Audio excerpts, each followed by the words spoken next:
For anyone who's eaten a delicious piece of fresh tuna sashimi, it's hard to imagine a seafood menu without tuna on it. But that might be our future if we don't take action. Scientists warn we are running a very real risk of depleting the ocean's tuna, thanks to overfishing. We arrive at the dock of a small tuna factory in Manado, Indonesia, just as this fishing boat is unloading its yellowfin catch. They use a single line. Conservationists say it's the most sustainable fishing method. We're still finding the fish, the boat's captain says, but some years we have to go farther out to get it.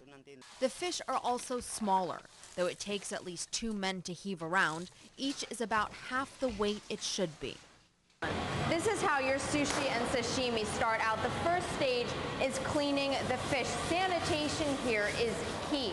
This small factory produces around 2,000 tons of fresh tuna a year, exporting it to the Japanese and U.S. markets. Unlike these fish, most tuna are caught using net or longline fishing, techniques that bring in massive amounts of tuna but drain the population. Simply put, tuna stocks won't last much longer. We pretty much worry about overfishing. Of course, everybody have to sit down, I think. Not only our problem.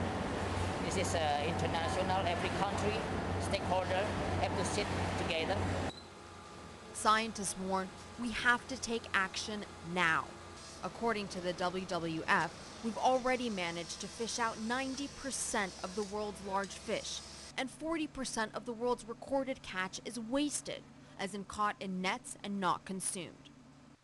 As Dr. Lita Petsode of the WWF says, it's not just about saving the fish.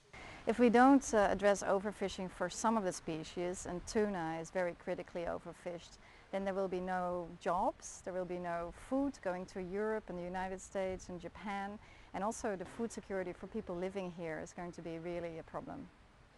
At stake is the livelihood of millions of people, the loss of a major source of protein for hundreds of millions, and the collapse of a multi-billion-dollar industry.